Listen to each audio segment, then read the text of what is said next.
كما صليت على إبراهيم وعلى آل إبراهيم وبارك على سيدنا محمد وعلى آل سيدنا محمد كما باركت على إبراهيم وعلى آل إبراهيم في العالمين إنك حميد مجيد.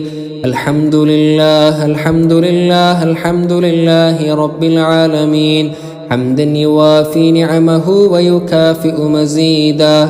اللهم صل وسلم على سيدنا محمد وعلى آل سيدنا ومولانا محمد.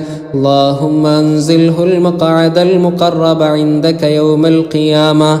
اللهم آته الوسيلة والفضيلة والدرجة الرفيعة العالية والمقام المحمود الذي وعدته.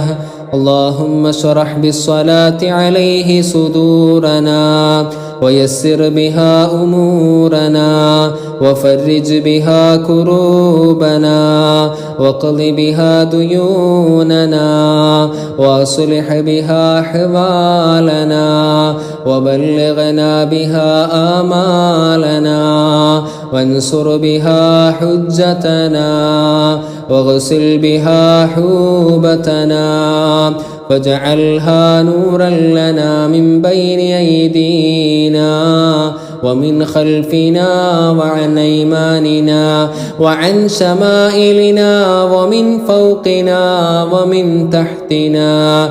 اللهم ارزقنا شفاعته صلى الله عليه وسلم يوم الحساب ورؤيته صلى الله عليه وسلم في المنام واليقظة مرارا واسقنا من حوضه صلى الله عليه وسلم والأهل والأحباب وأظلنا ووالدينا والمؤمنين في ظلك يوم لا ظل إلا ظلك وأكرمنا بمرافقته صلى الله عليه وسلم في الفردوس الأعلى بغير حساب ولا عقاب.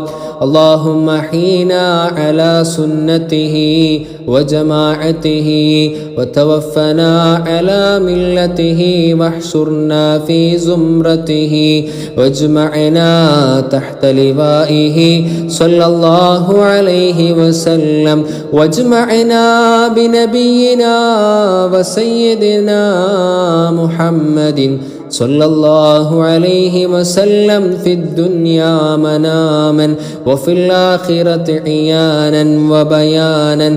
وارحم بالصلاة أمة سيدنا محمد صلى الله عليه وسلم وفرج عن أمة سيدنا محمد صلى الله عليه وسلم واغفر لأمة سيدنا محمد صلى الله عليه وسلم وانصر أمة سيدنا محمد صلى الله عليه وسلم وأكرم أمة سيدنا محمد صلى الله عليه وسلم. اللهم اجعله راضيا عنا ولا مغضبا علينا وزد لنا محبة سيدنا ونبينا محمد صلى الله عليه وسلم واجعلنا محبي رسول الله صلى الله عليه وسلم. ربنا تقبل منا إنك أنت السميع العليم وتب علينا إنك أنت التواب الرحيم.